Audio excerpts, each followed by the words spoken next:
could see the tears in the world you left behind. If only you could heal my heart just one more time. Even when I close my eyes, there's an image of your face. And one second I come to realize you're the loss I can't replace.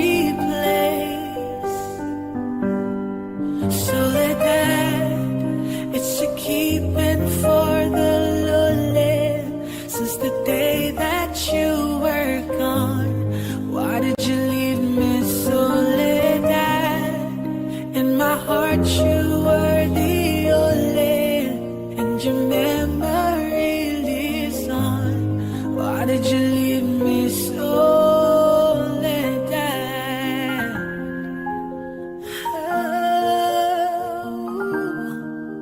Ay, ay, ay, ay, ay. Walking down the streets of Nollenville, where our love was young and free. Can't believe just what an empty place it has come to be. I will give my life away if it could only be the same. 'Cause I can still the voice inside of It's going to me. send the attendees to an interactive slide. You want a slide, didn't you? Okay. Okay. So, okay. Don't worry, it's not gonna, you don't have to get involved in it. Hi, I just need to share from my end. So as long as I can share my screen, which I can't share. Can you share now? Can you Not share? yet. Try. Hey, test. Let's see now. We are still at the back end. I'm testing. I can't share yet. You have to enable. Oh, really? Oh, sorry. Sorry about that. Mr. Emmanuel, can we on this AC, please? Is it possible? No, man. Can you increase the fan for me because it's pretty hot?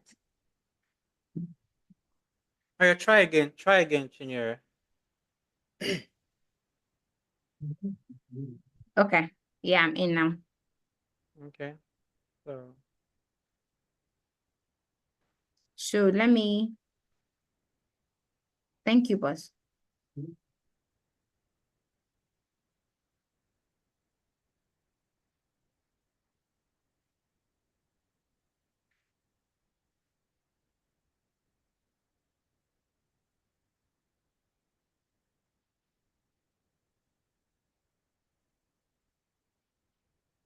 So are you trying to share already? Yes, I'm trying to. Can you see? Not yet. You should be able to see now. Okay, It tells me I'm network is- screen sharing already. Oh, really? I can't see yet. Let me check. Oh, okay. I can see. You can see it, right? Uh-huh. Okay. So I'll just stop sharing for now. Why is it not showing That's here? tested. So I'm going to put the link in the chat. All right. Yeah, when do we start? Okay, we can let's just give, I mean, 10 after 7 is fine, yeah? Let's just 10 after 7. yeah. So we just have to breathe in and breathe out. Yeah. Okay. I will Yeah. breathe. Yeah. I think that's fair.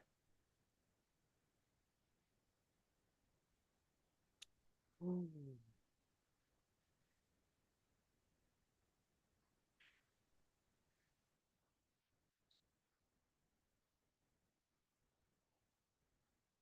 All right, just a minute, please.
Um, well, welcome to the monthly webinar series hosted by Speedlink High Tech Solutions. And my name is Iwinosa Arende Upugi. Some persons call me Favor. I currently serve as the training coordinator for Speedlink High Tech Solutions. And like I had mentioned, we are a service providing company. And okay, so we are going to record. We're recording on our local server here. So, all right. We would be, like I was saying, we are a service providing firm, right? And we are based in Port Harcourt. We offer services by developing software applications for firms. We also provide internet services. We also um, provide consultational services for brands across the world. All right, so that is that about Speedlink High Tech Solutions. And so I had mentioned earlier that in our bid to celebrate, in the spirit of Mental Health Week, or sorry, Mental Health Month, which was the month of October, this is our way of trying to give back to the community to say, okay, let's talk about mental health as as a techie, as a tech person, right?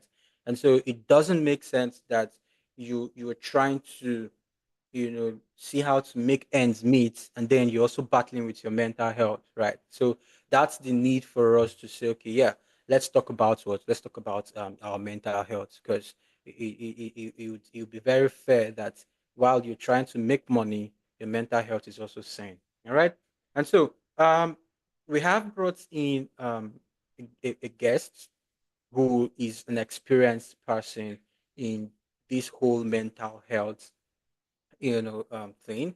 And I just read a brief bio of hers, so we know who and what the kind of person, the kind of portfolio she's bringing to the table.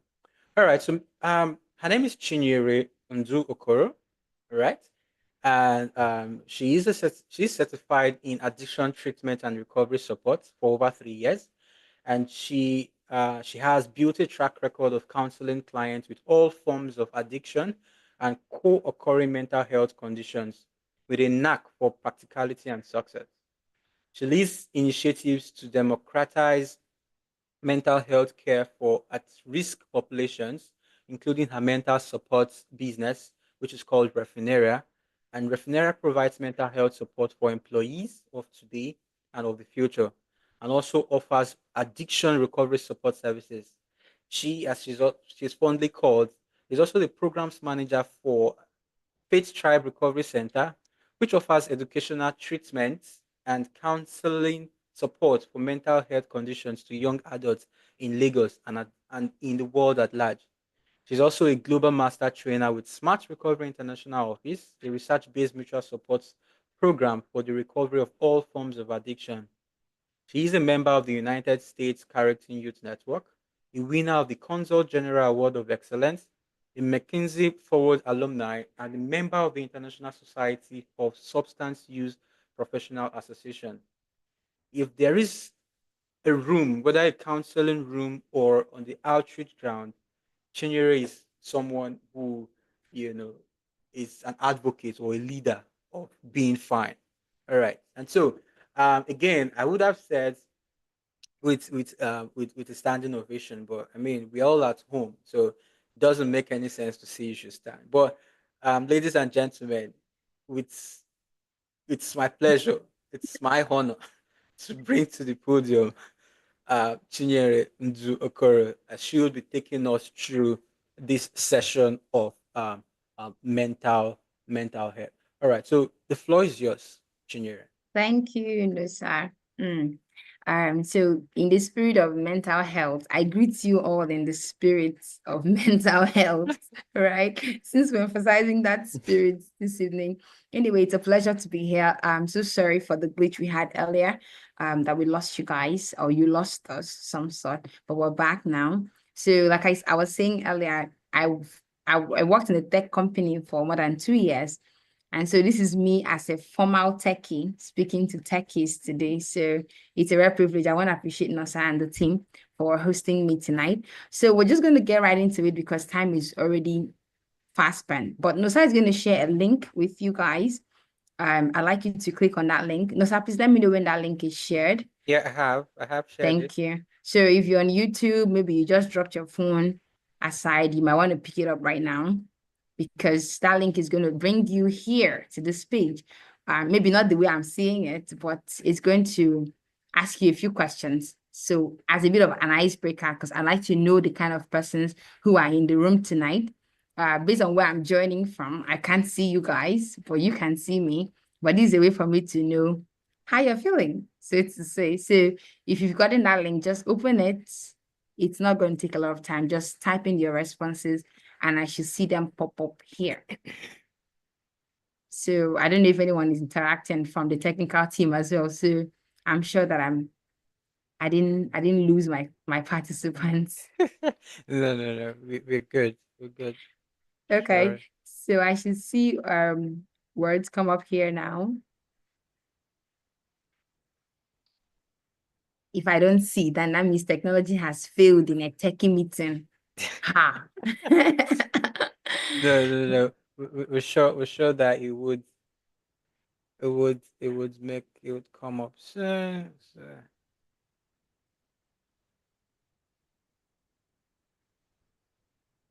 Hey, leader. Good. Let's keep it coming. I believe it's not just one person that is on this call. What one word would you love to be used to describe you in 10 years?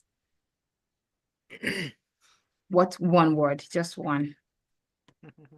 Maybe you're 19, today you're 25, 27, you're 30. In 10 years, if someone was to describe you in one word, what one word would you love that to be?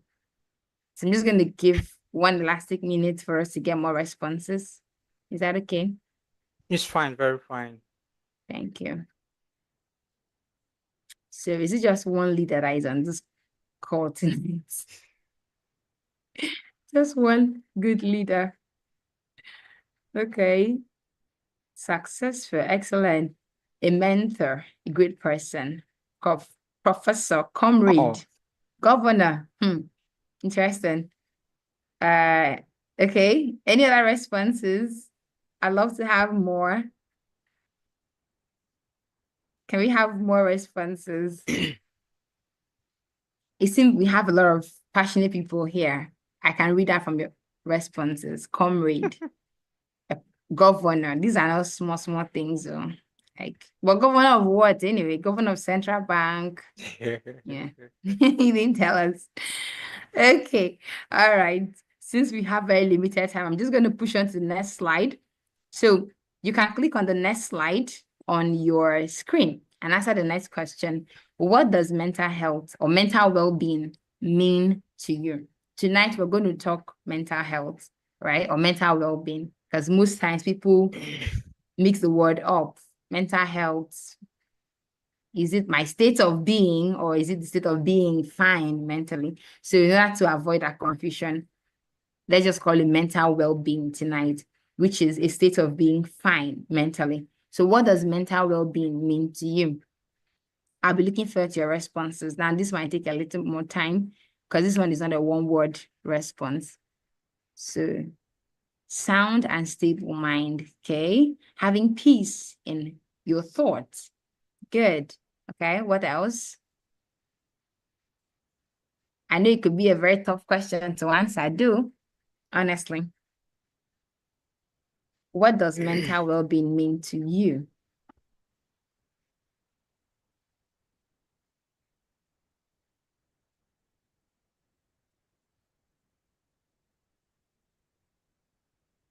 I'm hoping we can get more responses on this one. Okay, someone is liking the question. Okay, good. All right, can you drop more responses? Sound and stable mind. That's a very interesting answer, by the way. Sound and stable mind. Peace in your thoughts. Not thinking too much. Okay. Yes, anything else? Nosa, could you give me an idea of how many persons we have joining this training? From Okay, let me check through the YouTube and you can just send me in the chat. So yeah, I peace will. of mind. Thank you. Peace of mind. Okay. I'm hoping we can get 2 or 3 more responses before we push on. You might wonder why I'm asking you this question. It's because if you don't know what mental well-being means to you, then what's the point, right? Because most times people end up struggling towards something that seems so difficult to attain. And it's because they didn't define what it meant to them in the first place. And also, if you probably had some conception about mental health or mental well-being that was wrong, it will be a good time for me to see it early enough so that we can utilize this session to debunk the myth, to clarify a lot of gray areas about how you see mental health. So I'm hoping we can get a few more responses. Else, I'm just going to close down on this for now. Should I expect more? What does mental well-being mean to you?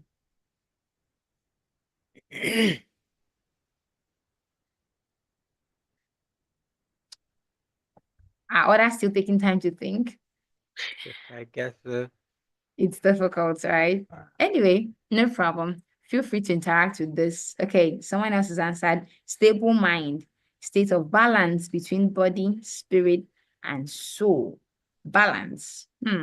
Balance, stability, peace, balance. Incredible. Okay. Thank you so much, everyone, for your responses. We're just going to have, okay, when there is money, right? Right? Well, we'll find out when there is money. That's a very interesting response. I like that. I like that. When there is money. Good. Now, thank you so much, everyone, for your responses. I'm just going to stop sharing for now so we can talk. So you have all shared what mental well-being means to you. And honestly, if we're 20 of us, if there were 20 responses, you'd have seen 20 different perspectives about what mental health means. Tonight, our aim is to talk about mental health, but specifically as it concerns techies, as it concerns people who deal with computers, right? Tech bros and tech sis. Meanwhile, I used to say that everyone is, I'm a tech sis. And someone would say, oh, really? What kind of tech do you do? I'm like, I have a smartphone, I have a computer, I interact with some tech, right? So that's a lighter note. But we know that when we're talking about techies, we're talking about people who deal extensively with the computer systems, different types of computer systems, people who make softwares, who program these softwares, those who ensure that it's working. So basically, you're not just living your life detached as a human being. Your life is tied a lot with technology somewhere. That's what makes a techie. So one of the things that distinguish techies from my small experience and from knowing people like Nosa is that, well, aside the fact that they wear glasses, I think also it's the fact that they work long hours, like long hours, and they are always solving one problem after the other. So it's like for a techie, forgive my pidgin, wahala no dey finish, right? Because once you're done solving one wahala, hooray, we did it, on to the next one. Now, a lot of professions also have that kind of thing, like techies do, but for techies, it's like the norm. Solving problems is the norm for a tech person, right? Either you're solving a problem of building solution, or like SpeedLink, you're solving a problem of getting people connected, whatever problem it is you're solving, techies are known to solve problems. So tonight, I could talk about a lot of things, but what I want us to achieve in the session we have this evening is that by the time you leave this session or this webinar, this monthly webinar today, you should at least be clear on what mental well-being means to you and what it doesn't. That's one. Two, second thing you should achieve tonight is understanding what caters for your own mental well-being. And I say your own because I'm going to share a lot of tips from my professional experience, from my job experience. So aside being an addiction specialist, I'm also a mental health coach. So most of the days of my life, I'm talking about other aspects of mental health aside addiction. So I understand how deep it can get. Meanwhile, I'm also someone with a lived experience of a mental health condition. I had depression when I was a teenager. So I can relate, right? And again, I've worked as a techie, so I can totally get it. So we're going to make it very practical tonight. But I want you to do one thing for me. Two things, actually. One, I want to keep an open mind. Why is it important? It's because I'm going to say some things that will probably shake your convictions. I'm going to say some things that will probably, shake tables. Don't hold the table. Allow it to shake, right? If it shakes well, something good might fall down from that table, So allow the table to shake. So come with an open mind. Two, I need your attention because it's not just about being here to show you're here, but your attention of promising yourself that whatever it is you're going to pick up, you're going to do something about it. Because the knowledge you do not apply is useless to you, honestly. So don't just be here to listen to my voice and say, oh, I attended this month. No, it is about whatever I'm going to learn from this session. I'm going to ensure that I sit with myself after this session and ask myself, how am I going to apply it? So if you commit to these two things for me, an open mind, and you commit to applying what you learn, then we're game. So we can roll, right? So the first thing I want to answer is, what is mental health? Or what is it not? Now, I know many of us have heard mental health, and I want to believe that a lot of persons that are on this call tonight are Gen Zs. With all due respect to that word, I know I don't know. The people have hot that Gen Z word a lot, but you can't fault all of them. Many of them is because of their experience with Gen Zs.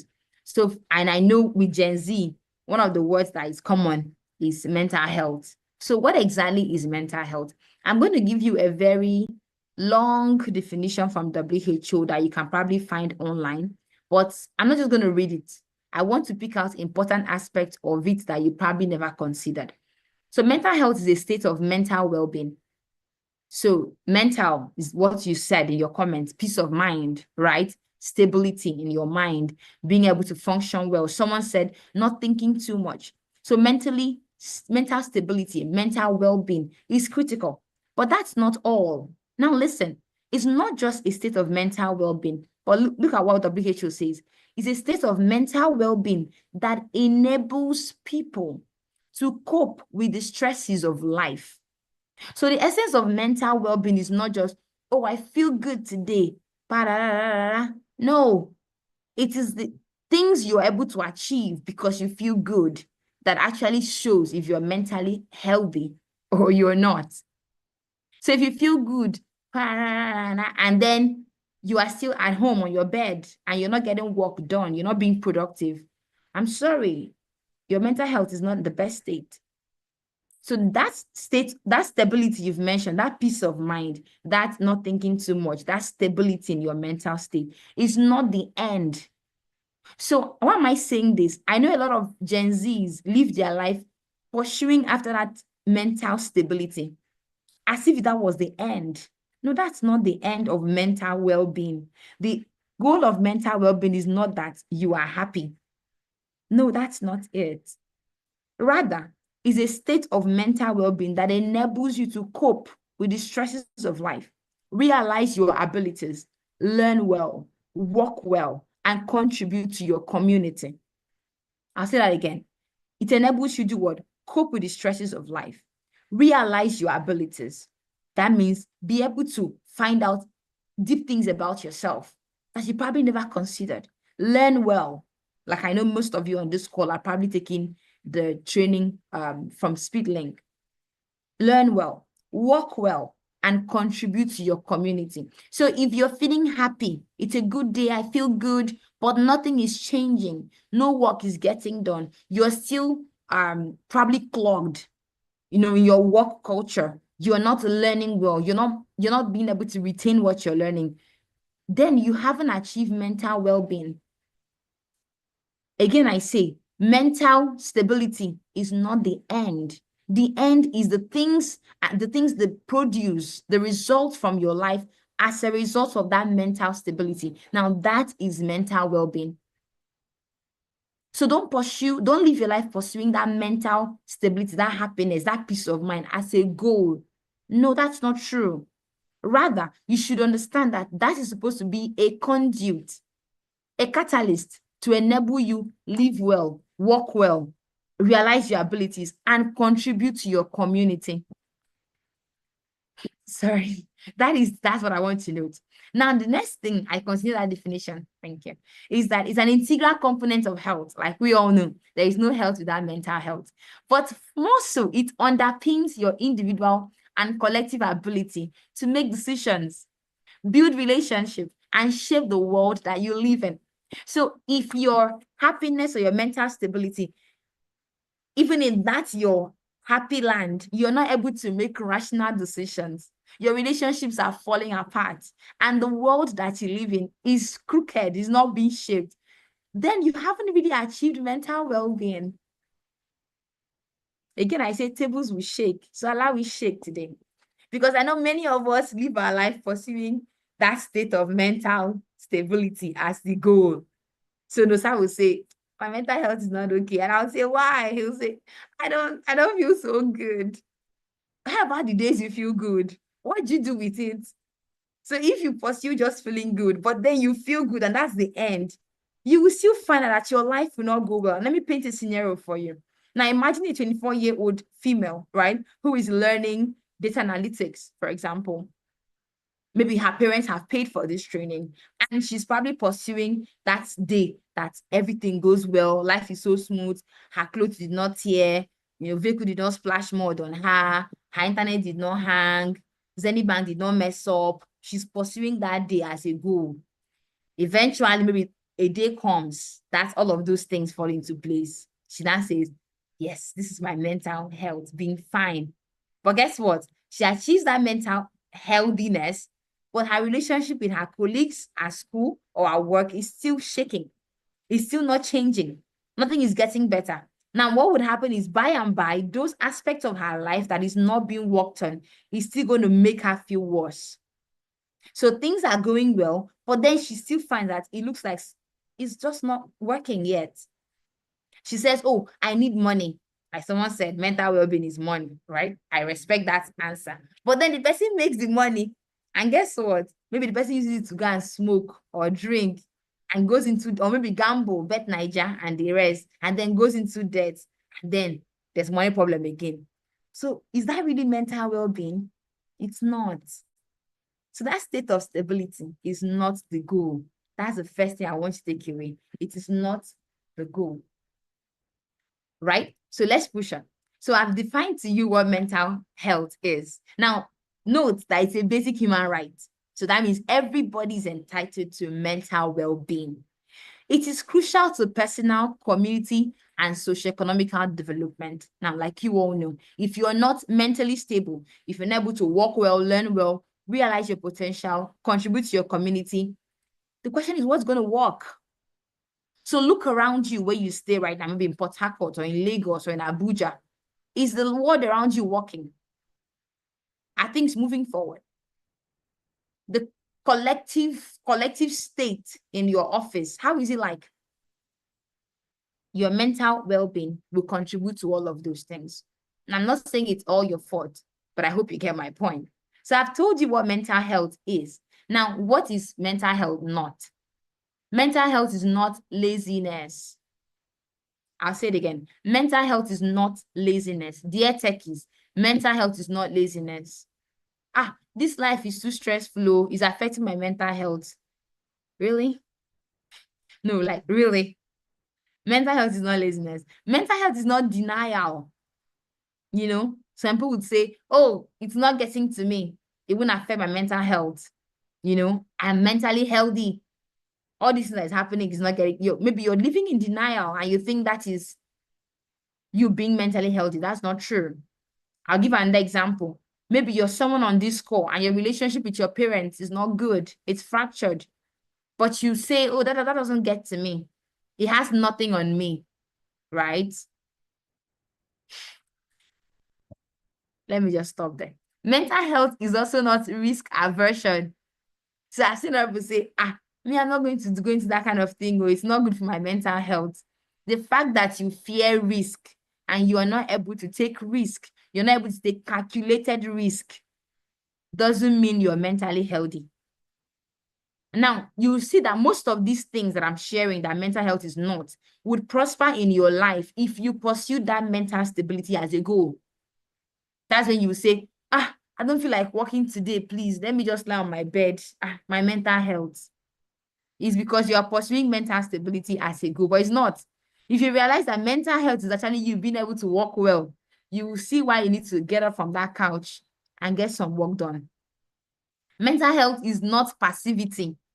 Some people see they don't do anything because of quote and unquote their mental health. Now, I have the right to say this because I have worked in mental health for long. So I speak on behalf of mental health to tell you that mental health is not passivity. And why am I being so practical about it?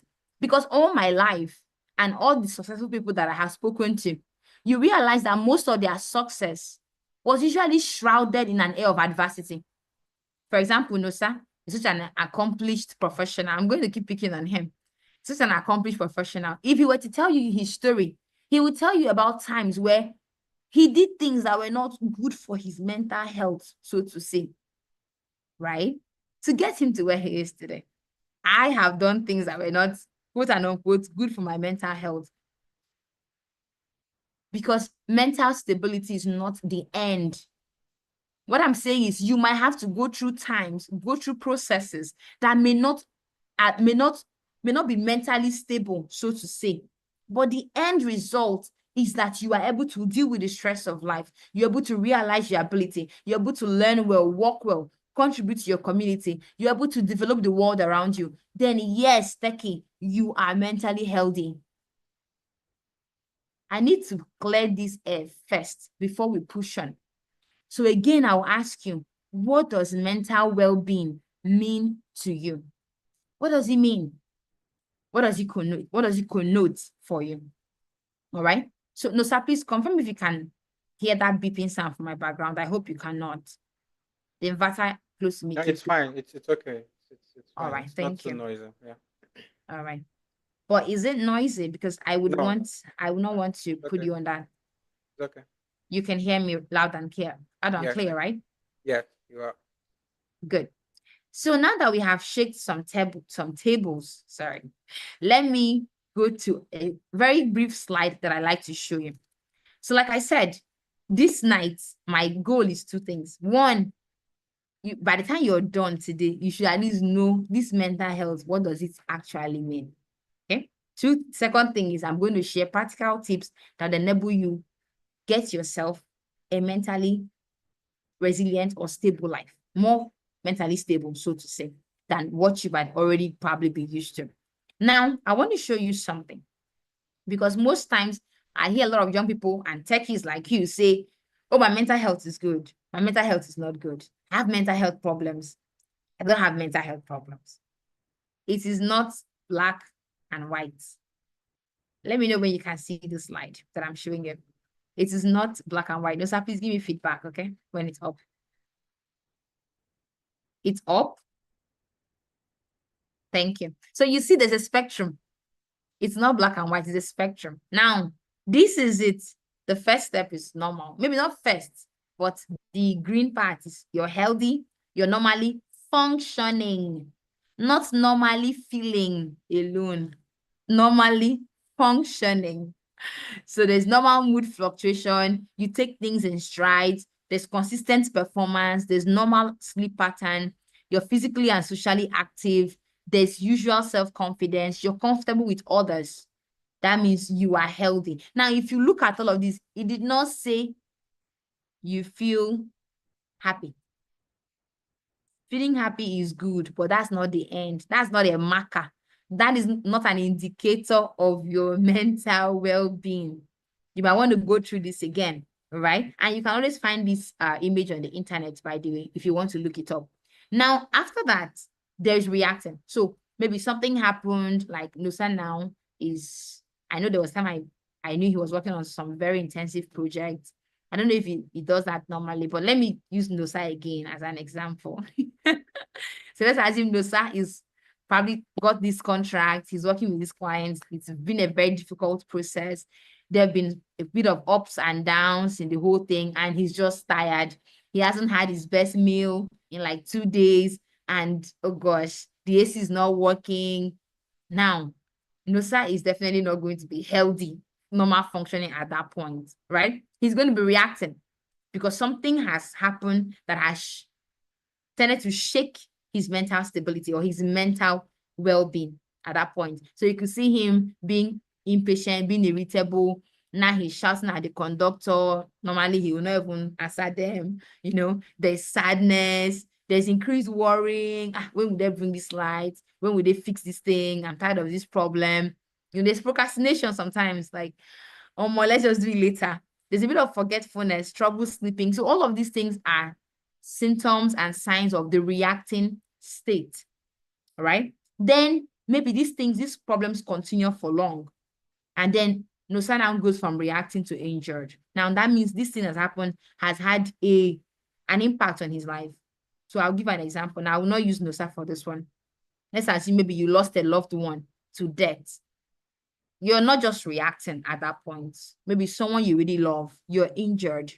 All right. And then after injury, okay, just hold on a moment. Oops, sorry. Give me a reaction when it's big enough. I think it should be now. Can you increase Yes. it a little bit? Just a little more bit. I hope Sure, it I doesn't can. cut off. No, it doesn't. Okay. This is better, right? Yeah, makes sense. Good. So from injured to ill. Now, at that ill state is where you need therapy from people like myself, right? That's the point where you need to go see someone. You need to go see a counselor. Now, I'm not saying you cannot see a counselor. You will not find counseling relevant at reacting or injured. But I mean, it's not the worst you can get. So you can see here that if you're healthy or you're reacting, what would actually help you feel better would be self-care and social support, right? But once you've gotten to the injured part, like you've been traumatized, maybe they stole your phone, can be very injurious, right? To your mental state, actually. You're injured and you feel all of these things, or you're in the ill state. You need professional help to enable you get back here. So the aim always is to get yourself back to this green state. That's the aim, always. So I've had a very stressful day. I don't just go and sleep. I do something for myself. I sit, I reflect. I talk about the day to myself. I reflect on my successes, my failure. I pat myself a bit so I can return back to my healthy state. All right. So I have just shown you this slide to explain that mental well-being is on a continuum. It's not black and white. So you don't say, oh, I'm fine today. Tomorrow, I'm not fine. Maybe this would enable you explain exactly how not fine are you, or exactly how fine are you. So before I take it down, do you probably want to identify which of these you standing right now, like right now, this evening, or this morning, depending on where you're joining us from? How exactly do you feel? Are you healthy, reacting, injured, or ill? I don't know if there's a way for me to get the responses, Nosa. I know it might be difficult.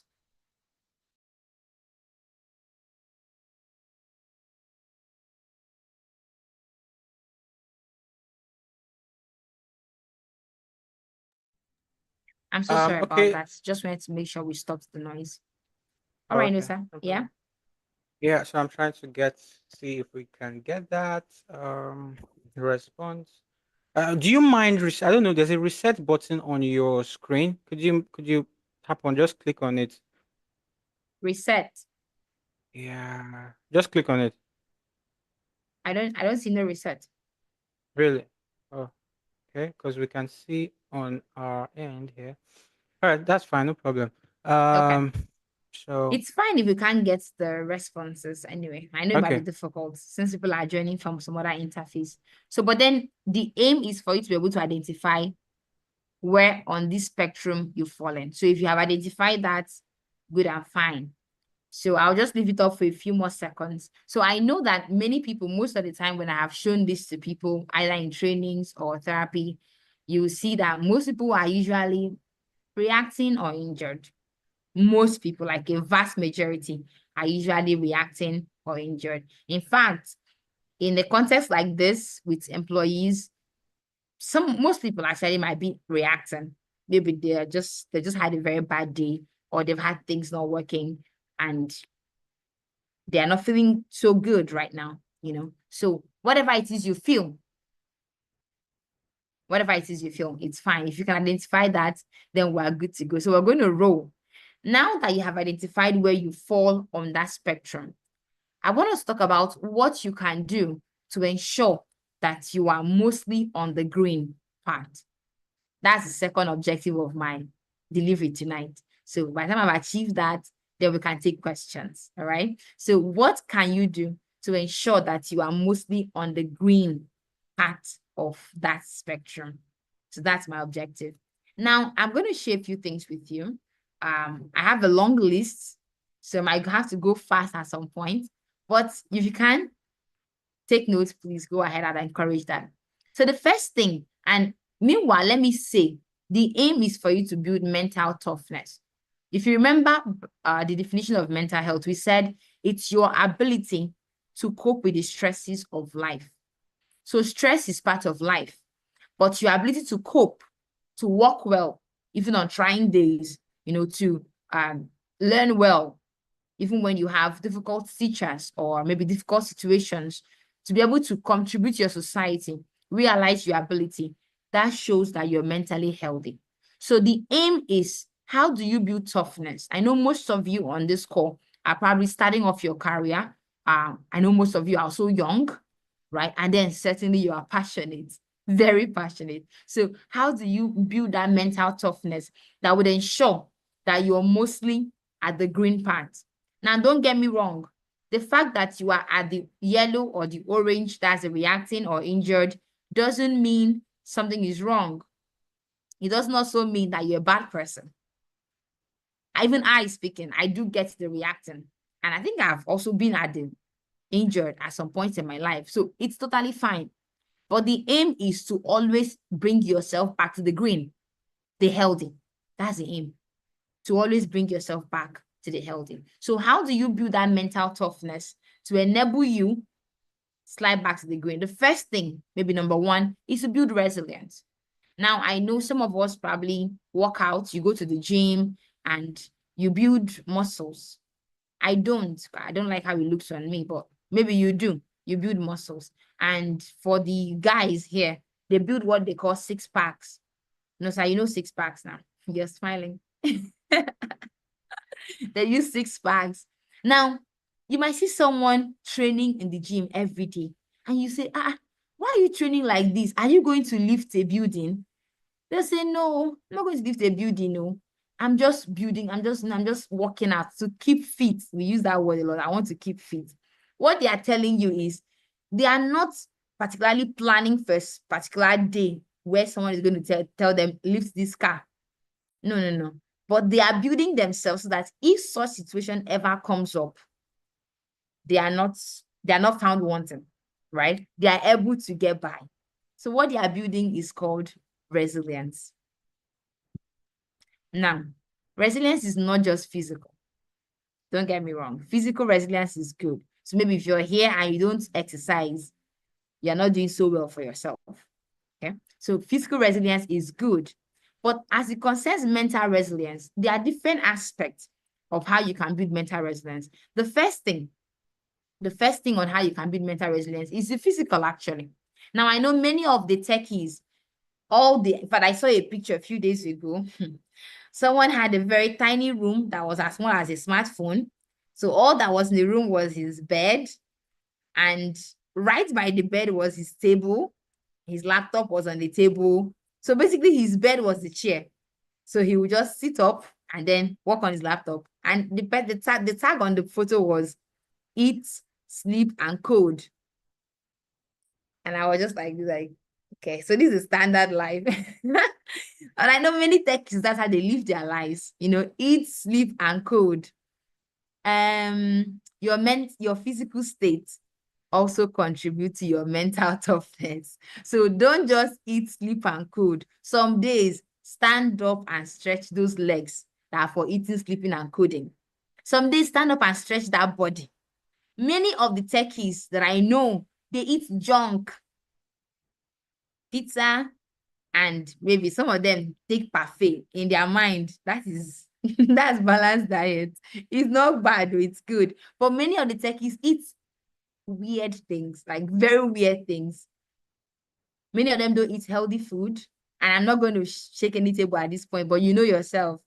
So if you are that person that you just sit in one place, order Chicken Republic, order Grove or Child, they deliver. So you don't even move, you just stretch your hand, eat, code, sleep, wake up, code.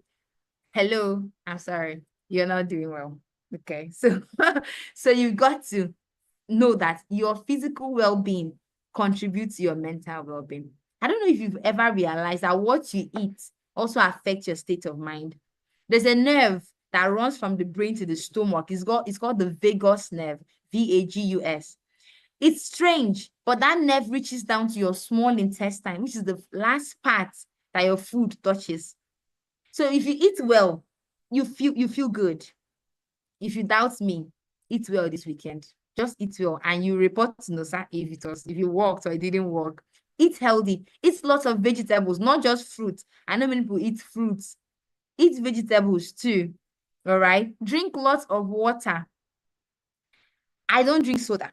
And honestly speaking, it has contributed to the amount of health that I feel. And I'm not writing an 11th commandment for you. But what I'm trying to emphasize is that the fact that you're a techie doesn't condemn you to a life of physical unhealthiness. I know many techies that have pot belly. Young people, pot belly, how? Because they don't exercise. I know many tech people who have developed high blood pressure. These are 27-year-olds, 28-year-olds, and you wonder from where?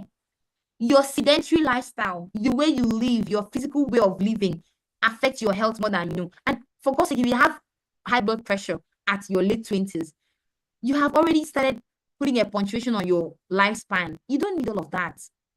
And I know many techies earn lots of money, but spend your money well. Spend it on healthy lifestyles. Thank you. So physical resilience is one. After your physical resilience, you've got to also build social resilience, so to say. Now, what does that mean? Do you have a loving and a supportive community that you can call your own? I don't mean Slack community. I don't mean the Discord community. I mean, do you have physical people that you can from time to time engage with? Now, how often do you engage with them? I know many techies, everything is so tech top. Like, let's FaceTime. Stand up from your bed of coding, walk out of your house, sit with your friend, and spend quality time. Now you ask me, Chi, how does that affect me? Remember, the person that goes to the gym is not doing it because a certain day they know they're going to need it. They are building resilience for the rainy day. The days when the chips are down, you realize how important your community can be for you. Your community also builds your sense of self, your sense of identity. Because some days the code will not work. Some days that Power BI dashboard will just not set. That doesn't have to end you, because there's more to you than the solutions that you're building. Again, I'm going to cite examples. I know of a tech person, very successful, but this guy was so emotionally touching. If his product fails, there's a one bug that is affecting his product, everybody around him will know that something is wrong. He will lose it. He will be raising his voice. He'll be shouting. And if you ask him, do you know, he will tell you, my product is failing. I'm attached to my product. And it sounded like it was wisdom, but it was foolishness. You've got to have a life outside of tech. And one thing that can help you do that is your social resilience. Now, aside that, your emotional resilience is also very important. When you have emotional downturns, things don't work out well, how do you manage it? And one of the ways you can build resilience is from experience. The last part is your spiritual resilience. Very important. You have to have a sense of purpose in the tech that you're doing. Now, I know many people do tech because it pays. I'm sorry, that should not be the reason why you choose a career.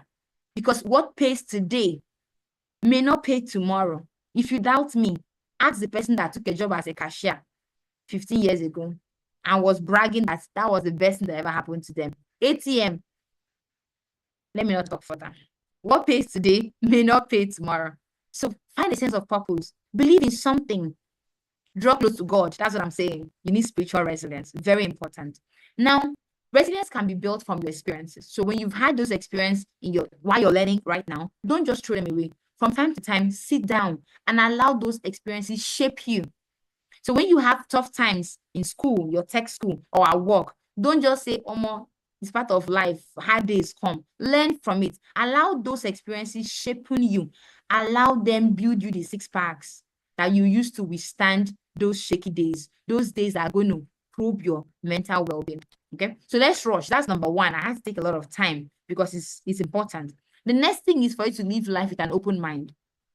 When I started this training, I asked for a favor that you would come with me with an open mind, all right? Because I was going to shake tables. I hope by now, some people have not turned off the training and be like, "What nonsense is this?" Enough. But if you are still here, that means you have an open mind. But guess what? Life is also going to shake tables for you. Not just shame, all right? There are days that will shake your table.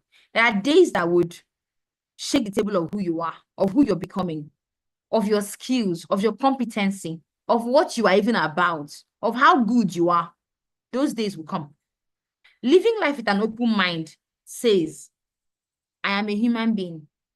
And because I'm a human being, it means life will not always work out the way I want all the time. In other words, there is unconditional self-acceptance. I'm good. It doesn't matter if I got that job right or not. It doesn't depreciate. It doesn't decrease my sense of value. But it doesn't end in you accepting yourself. There's also unconditional other acceptance, where you've got to accept that people are people. Yeah, and because they are people, they also have their own baggages that they're going to bring into your life, bring into your space as a techie, maybe a software developer, and there's this amazing program manager that will not just let you rest. And you're wondering, what kind of trouble is this? Live life with an open mind. People would always do what they feel are the best things to do. So you cannot live your life having so much expectations of other people, of how they should act, of how they should think, of how they should treat you, of how they should behave. You will not be in the green often. You would mostly be injured or reacting. All right. So unconditional self-acceptance, unconditional other acceptance, but mostly unconditional life acceptance, because life does happen. It does happen. All right. So these are some things that could shake the table of your life. But if you're mentally tough, they will not be able to take you away from the green for so long. And that's my aim tonight, so that you're able to live a life of mental toughness. Because if I was to sit down and tell you, oh, mental well-being means when everything is going on so smoothly, like that my person said, there is money, there is peace of mind, nothing to think about, I'll be lying to you. I'm a very practical person. I'm sure Nusa told you that. I'm very practical. Honestly, life will happen. But the question is, how are you going to be able to lead your life so that when life happens, it doesn't crash you? Live life with an open mind. The third thing is heal from any trauma that you have gone through. Now, I talk about this a lot.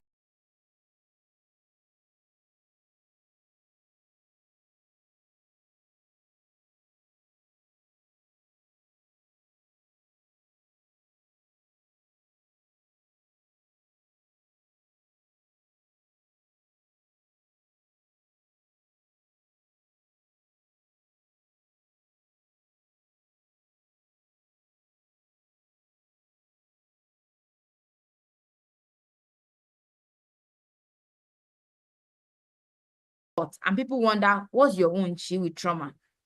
Over 80% of men in Nigeria, where I live, have had traumatic experiences. And over 70% of women have had. If you're wondering what trauma is any difficult life experience that you found it hard to recover from. I'm making it very simple. Like, it affected you. It injured you. It injured you emotionally. That is trauma. So any life experience that injured you was traumatic. Now, trauma is not just what happened. Trauma is, how did it happen to you? So maybe someone lost their mom at old age. and that person lost their mom. She was kidnapped and killed. It was the same situation, loss of mom, but the circumstances under which these two things happened were entirely different. Now, one has a wife, they are married, they have children, they have a job. Now, one is just a young adult who is just starting life, and their mom was like the closest person in the world to them. Now, bear in mind that the way this same death of mom will affect the first person is not how it's going to affect the second person. So trauma is more than just what happened. Maybe someone, you're watching me right now and they stole your phone, but you know that theft, it had a deep scar on you. Don't let anybody tell you it's not just phone. They still put phone every day now. It's not only you. No, that's not all. How that event happened to you and who you are influences if it's going to be traumatic or not. So if you are listening or watching me, or listening to me or watching me right now, and you've had a life experience that affected you deeply, that basically injured you, don't just leave it. Don't just act like it didn't happen. If it affected you, it probably traumatized you. So you need to heal. Now, how would you heal? You need to think about that experience. You need to talk about that experience.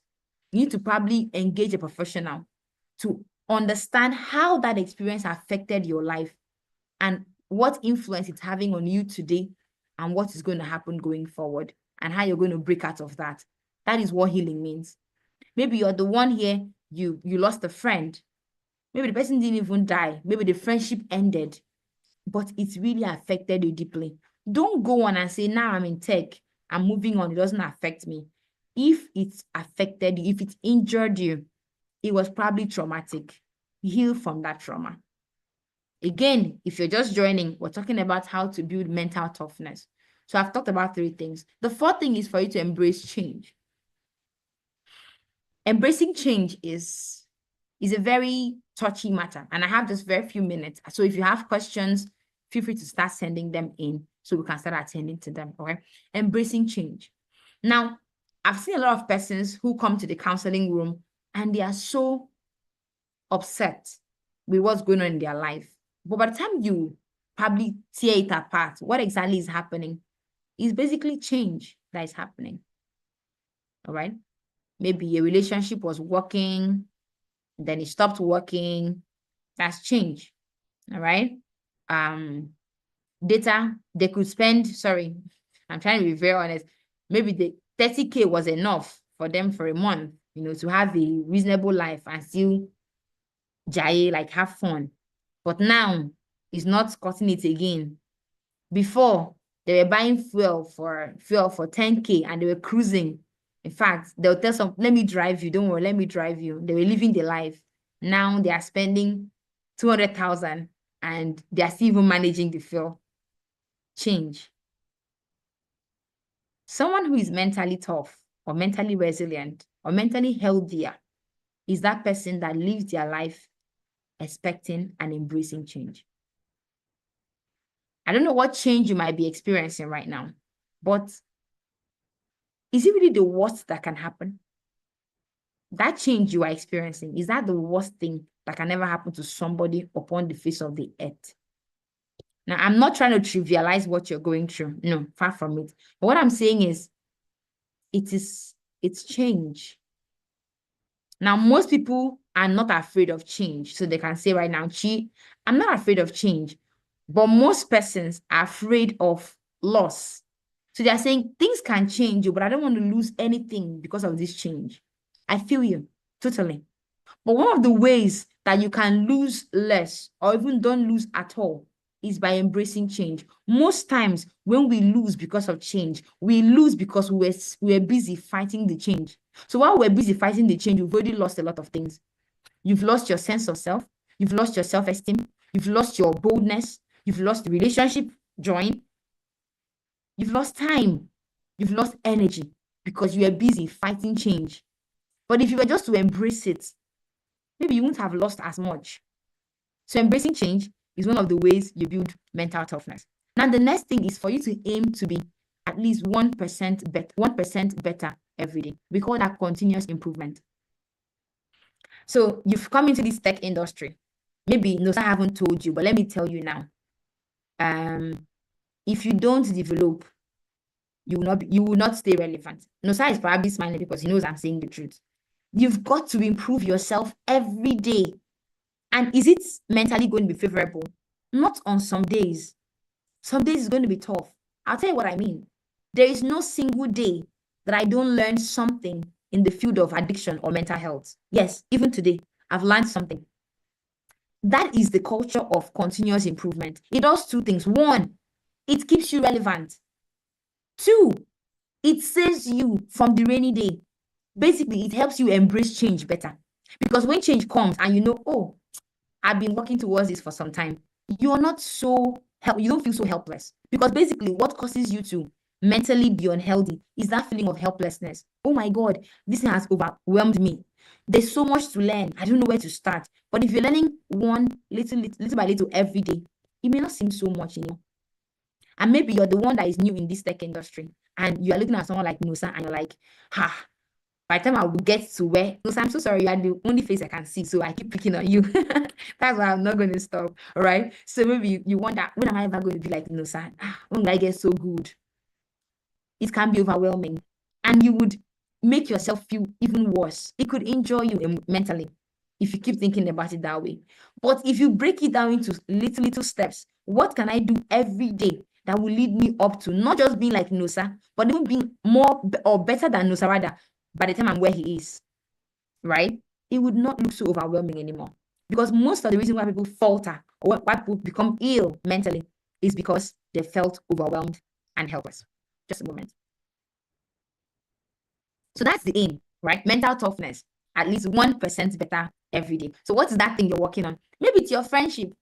And you're saying, how can I be such a good relationship, such a good friendship, or such a good marriage? It's going to be overwhelming if you think about it like that. You maybe want to ask yourself, what can I do every day? What little thing can I do every day to ensure that this my friendship is quality? It might mean if my friend texts me, I will not wait for 2 days before responding. I will ensure I text them back. That might be little, but that is going to culminate to big things. All right. Maybe for you, it is when I do a test or an assignment for my teacher or for my employer, I'm not just going to go and sleep. I'm going to go and say, please, what did I do wrong? How can I improve on this project? You are getting better little by little. It will not seem so overwhelming anymore. So I guess that's number 5. Number 6 is explore yourself. How do you build mental toughness? You've got to know who you are. Who is Chi? Who is Nosa? Who is Daniel? Who are you? And honestly, you don't find out who you are. Maybe you're thinking right now, she's asking me who I am. Next week, I'll go and book therapy session so they can tell me who I am. You will not find out who you are in a therapy session. I've been doing therapy for years. You won't. You'll find out who you are from exploring yourself. So what does that mean? Do stuff. That's why I had to first of all tell you that mental health is not you just sitting by and being lazy. In fact, that would even make your mental health worsen because over time, you will not have realized who you are. And guess what? If you don't know who you are, everything around you is going to try and define yourself for you. And most times, they will be wrong and they will put you under pressure if you don't know you. So you've got to use this time to explore yourself. Try things. I'm not saying try bad things. I mean good things, all right? But try things. Do stuff, okay? And explore yourself. Ask yourself questions. Distract yourself from the noise sometimes.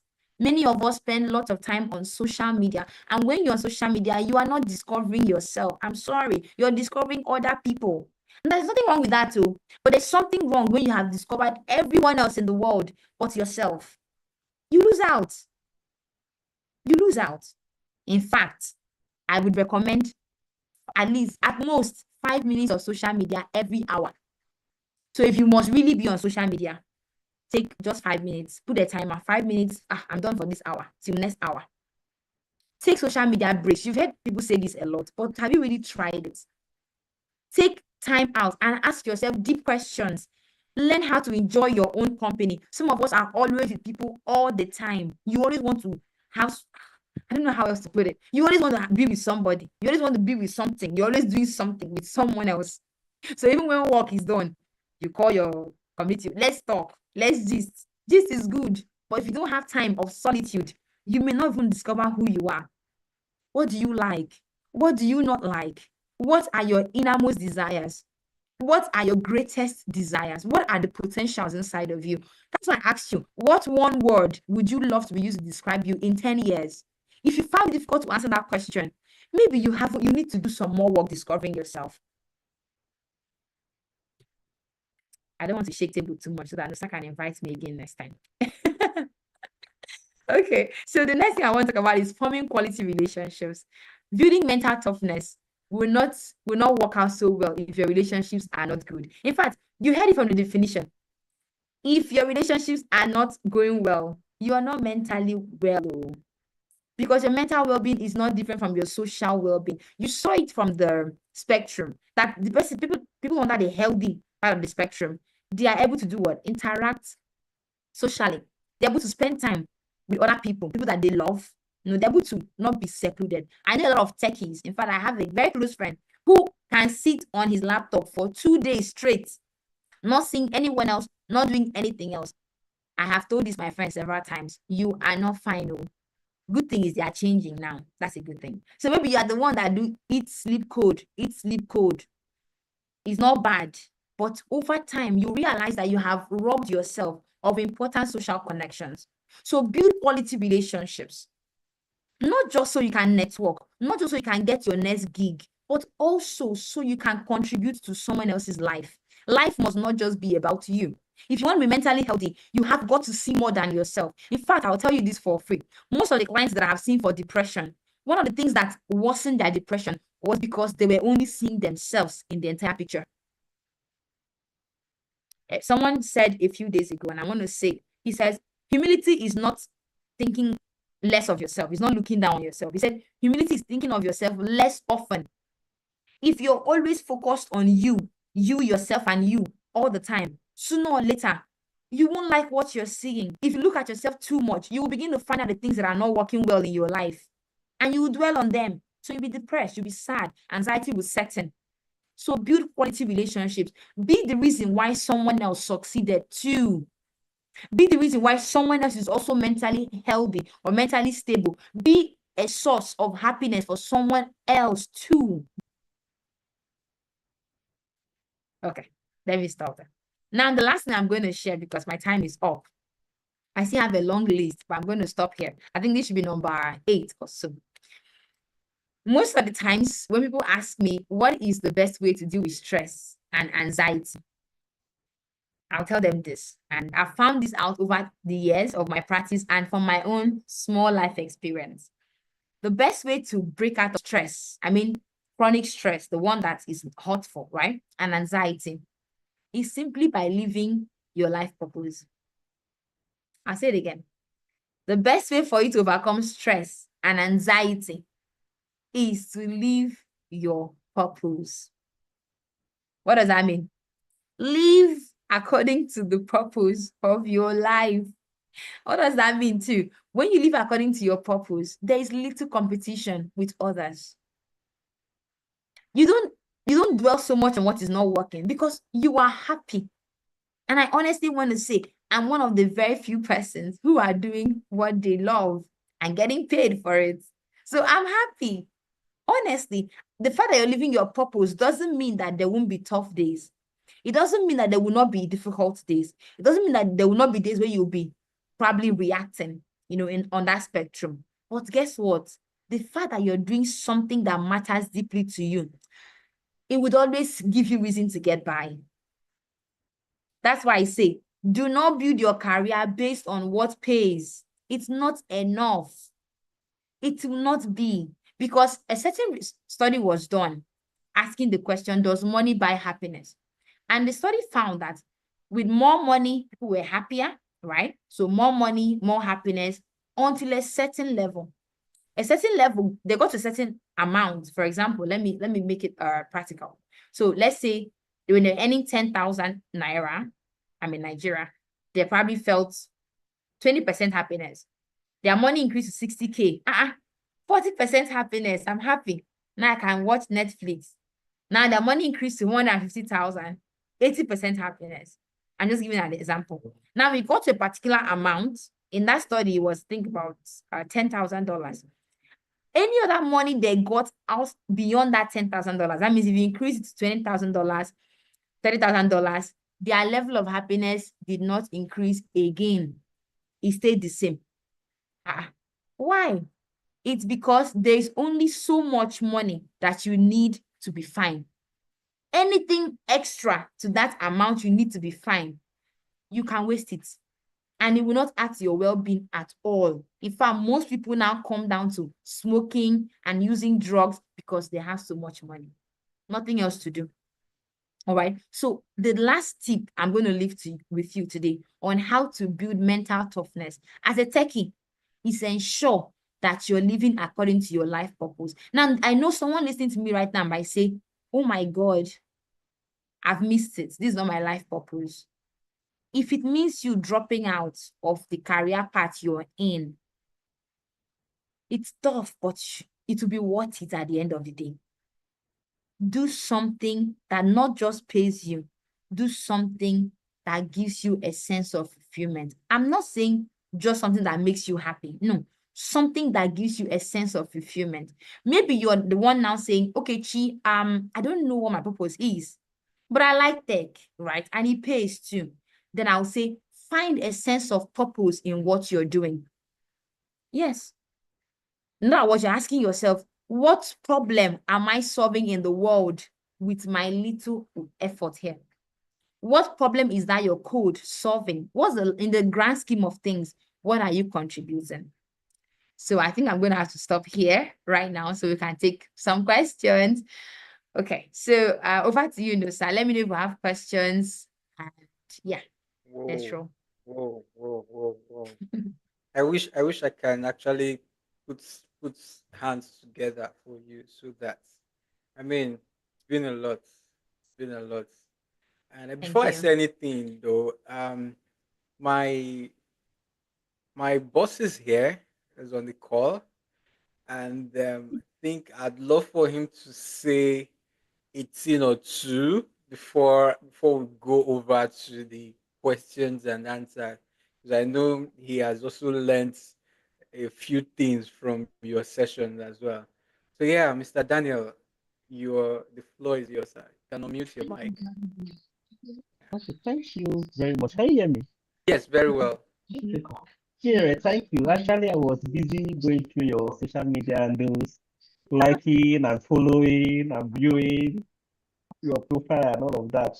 Because as I listened to the program, I was actually taken aback by what you have been saying, and yeah, it was quite tough in there. In fact, I have to ask Nosa, are we paying in dollars or in naira? Yeah. So thank you very, very much. Thank And you, to our students, our viewers outside there that are also listening, actually, on a personal note, I've had quite some years of experience in IT, about 10 years.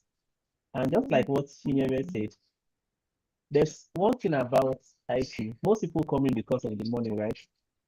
But some people come in. I think the best way is to come in for fulfillment, just as she said. I also took a career shift. My basic was not IT. In fact, I did an entire 4 years in university on a different field entirely. Very, very different. In fact, I was into the medical field. So nothing connected with IT, but I didn't really find that fulfillment. Like our guest speaker has spoken, I didn't really find that fulfillment. So I looked for the fulfillment, and probably I think the money followed along with the fulfillment. So I think I'll enjoy all our speakers, our students, viewers out there. Actually, the IT industry places quite a lot of demands on us because it's a very fast-paced world. Things are changing, new technologies, new ways of doing things, and those things easily test our skills and resilience. Yeah, fine. Most times, I have the experience. We end up staying up quite late, stand up the next morning, work continues, stay up late, the next morning work continues, until we break down. We don't even, it has happened to me quite a lot of times. In fact, I have to shut down. There's a period I had to shut down for 3 full days at a stretch. Put off my phones, put off everything just to disconnect from the outside world. And it's not really good. It happens that a friend of mine was hospitalized in another country because of this kind of breakdown.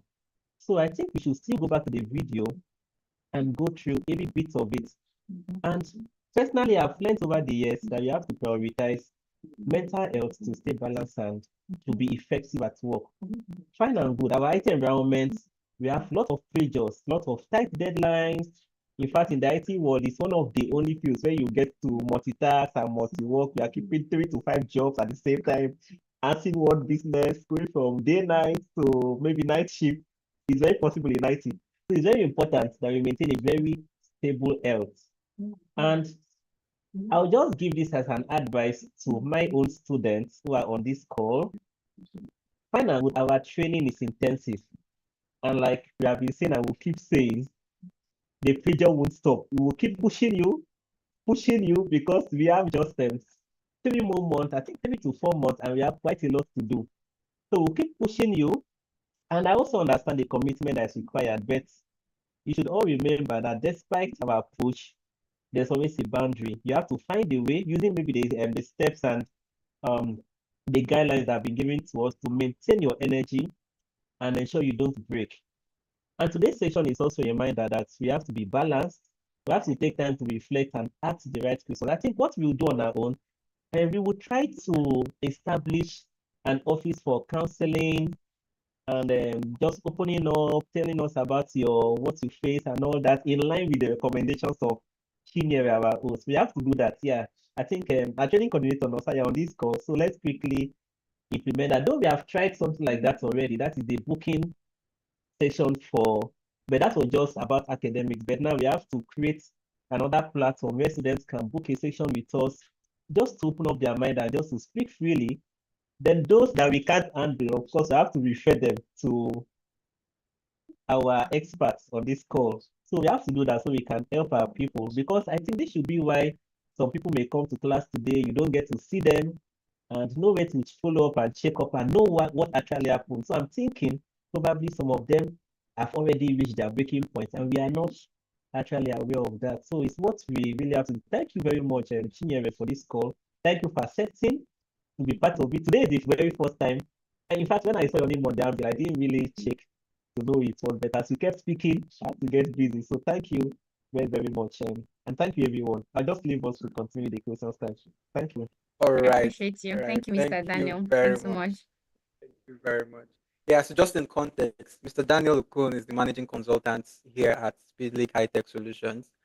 And yeah, so moving straight to the questions. I mean, the questions that are for our guests. All right. So if you have questions, the link has been dropped already. And if you would want to ask, I know some persons have already started asking questions. So I'm just going to go to the Slido app where we have those questions already buzzing in. And somebody say, I will not break in Jesus' name. All right. Nobody will break. All right. So there's a question here for you, Chinyere. The question says, how can I deal with severe depression and anxiety? How can I deal with severe depression and anxiety? Okay, yeah, you can just take that.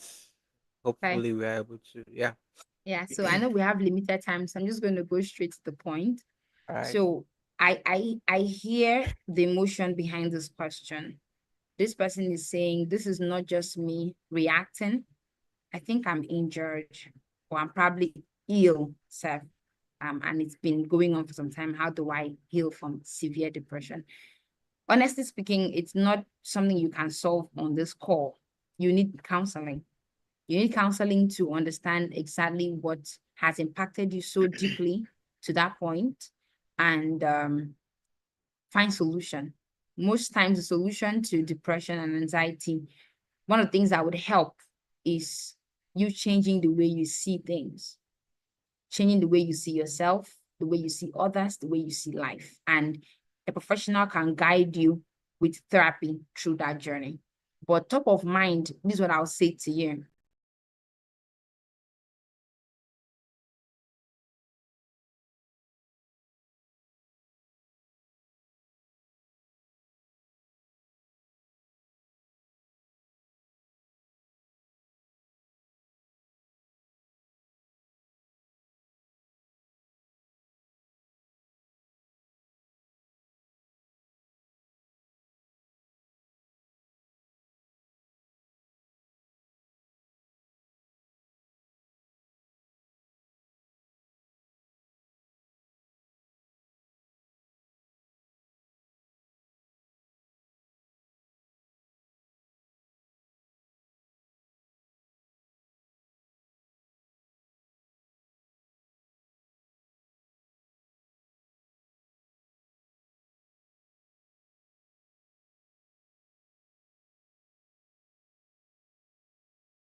you've got to break your routines. Okay. So if you're the person listening to me right now and you're having severe depression and anxiety, top of mind, I'll just say break your routines. So if you have a certain way you do things, you wake up this time, sleep this time, can you shuffle that routine a little bit? Can you adjust comes in?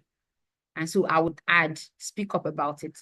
Tell someone close to you that you trust this night that you feel severely depressed and anxious. And at this, what I'm telling you now is just palliative, something to just get you rolling for a couple of days. But I would say as soon as possible, please reach out to Mr. Daniel and Mr. Nosa and get counseling, since they've promised us counseling. So I'm going to be dragging them now. So please get if you're not able to reach them, or maybe you're not a student of SpeedLink, please try to contact a counselor close to you. I'm also available for a virtual session, by the way, so we can work out something. But top of mind, break your routine, physically, socially, emotionally. Try to alter things around you, and you could hold off for a few more days. But ultimately, I would say unconditional self-acceptance, regardless of what sad thing has happened to you or what has built up the depression. Okay, thank you for that. Or what has probably made you so anxious over time. Do you believe that you are valuable? You are worthy of love. You are worthy of the care and affection, regardless of what you have done or what you have not done, regardless of what you have achieved or what you haven't achieved, regardless of someone else have achieved that you haven't, regardless of what someone else has that you don't. Do you believe that? Now, I know it's difficult, but maybe you want to start having that conversation with yourself. If you can accept that, I think you'll be one step ahead of getting yourself to feel better. So I'll just share this for now. Thanks. All right, Lisa. thank you very much, Chinyere. So I think because of time, we'll just go through one more question, and probably when the questions keep, whoa, the questions are pretty much, but I would see how to share. Can we take more than Share. one, please?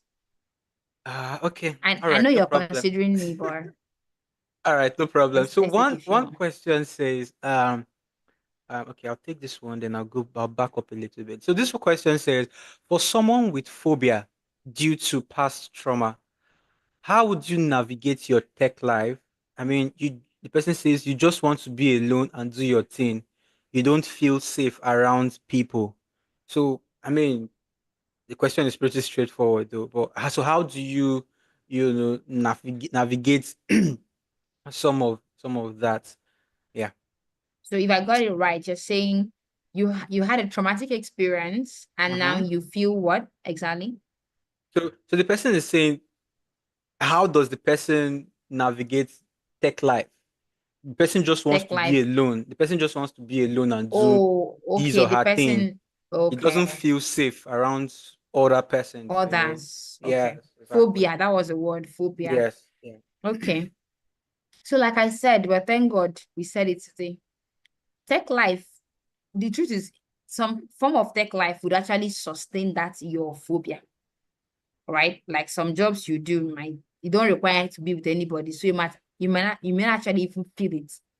But like Mr. Daniel has said, one of the things you need in this tech world is collaboration. And so if you're having fear of interacting with others or interacting in a group or with other people, then you need to solve it. Obviously, you're not feeling happy the way it's making you feel. That's why you're asking that question.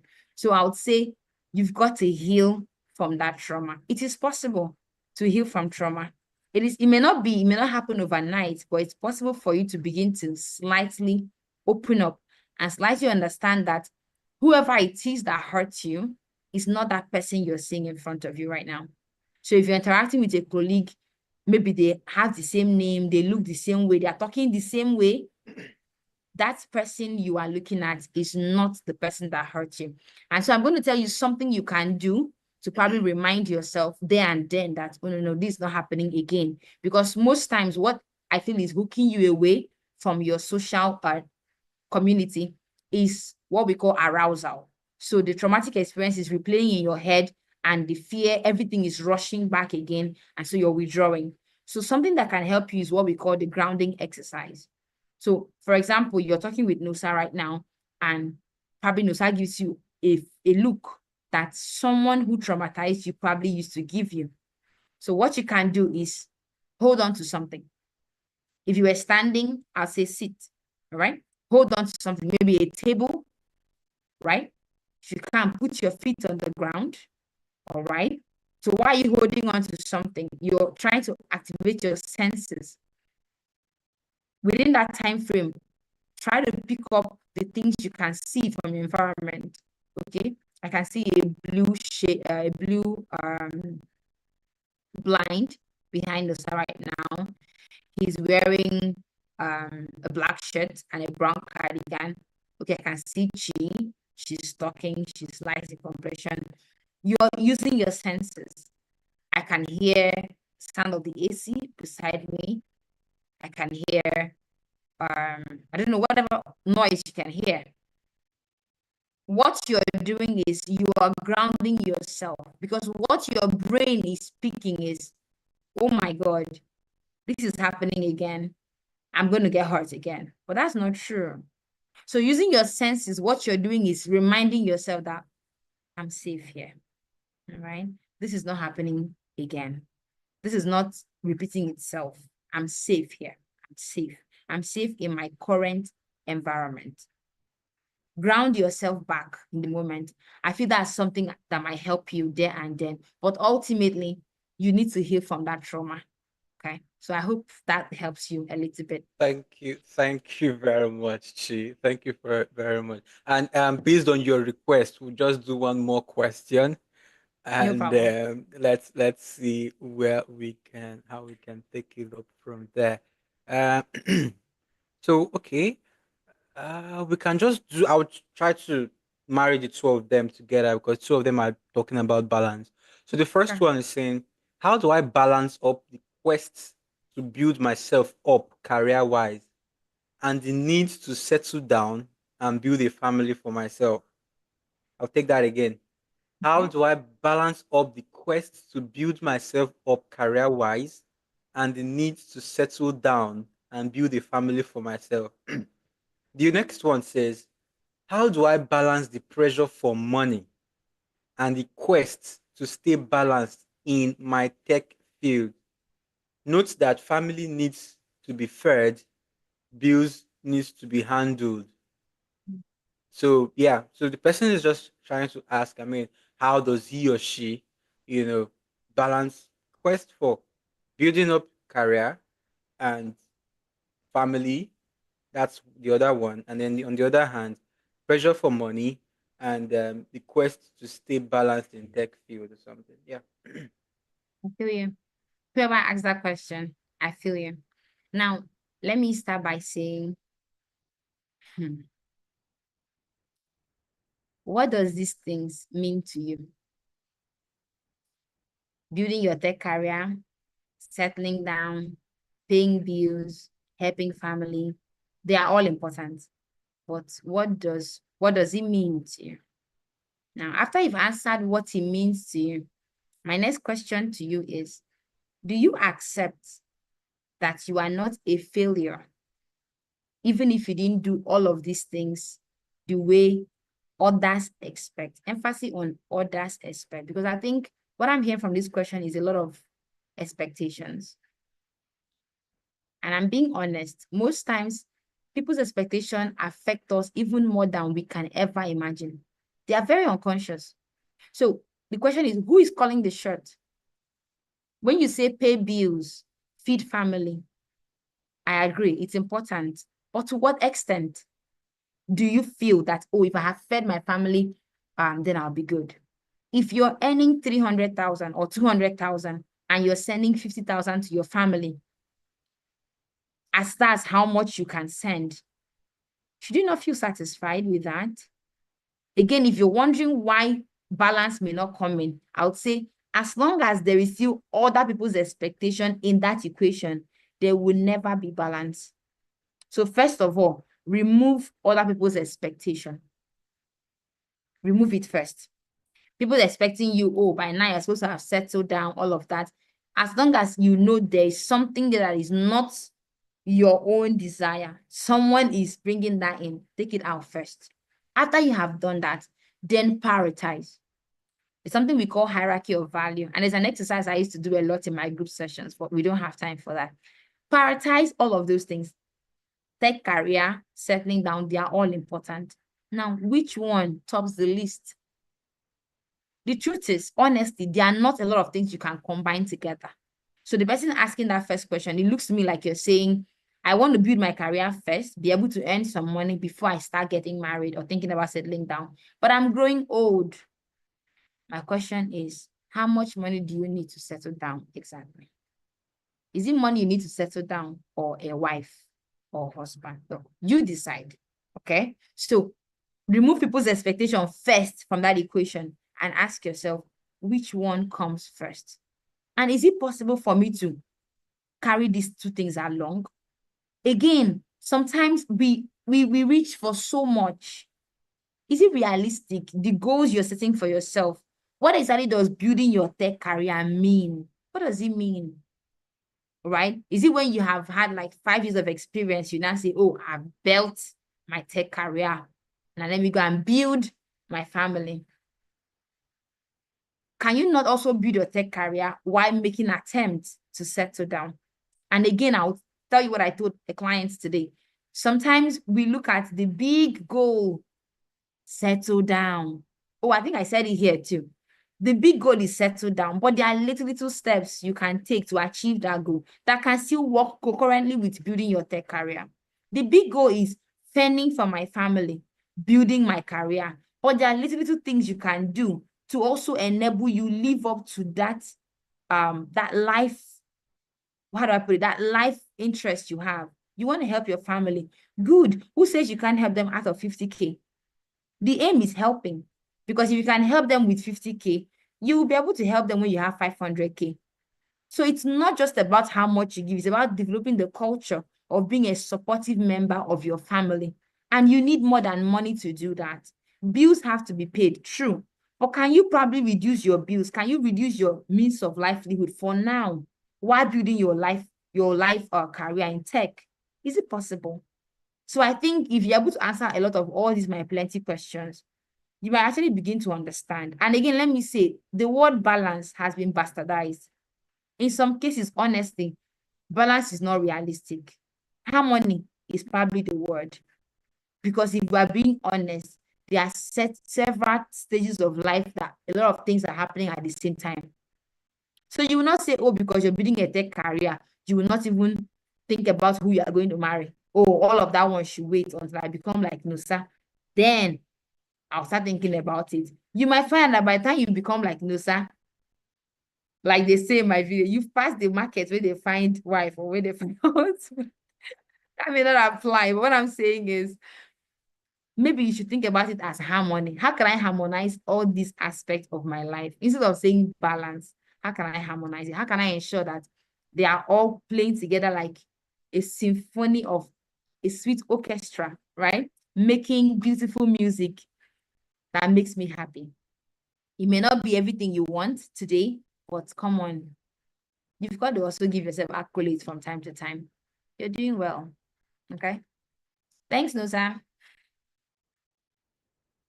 Thank Yes, we you very okay. much. Thank you very much. I must confess that even though I was used as examples myself, I actually learned a lot. I actually learned a lot. So yeah, for those of us who were asking for her handles, I have posted the handles on her her bio on the YouTube link, right, Yeah, on the my chat handles are session. embedded to the site. You'll find Yes, all my yes. handles on the Yeah, site. yeah, I saw that. I saw that there.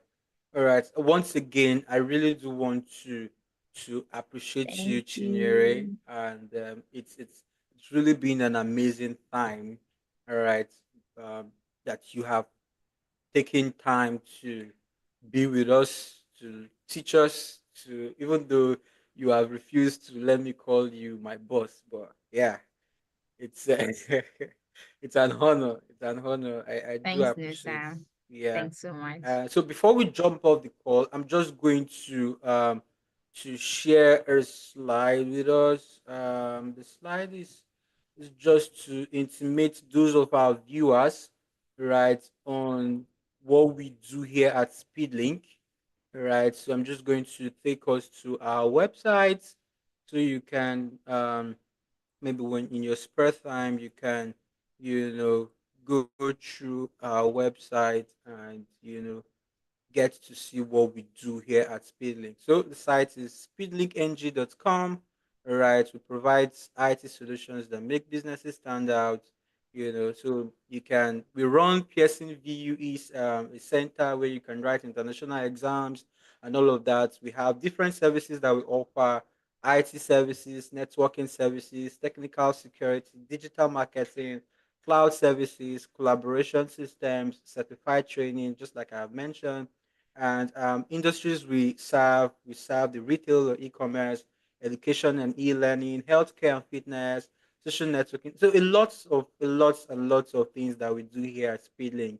Right, we have lots of solutions that we provide. So when you don't mind, you can just go through our website, so that you can reach out to us if you have any of those needs. All right, so this is me saying once again thank you to Speedlink, and thank you to Chinyere for this opportunity. Yeah, we do not take it for granted. And so, uh, without any further ado, I'd just love to say it's a good night from it's a good night from me here, and then it's a good night to everybody. Once again, thank you very much, Chinyere. Bye, guys. Thank you, All Nusa. right. All right.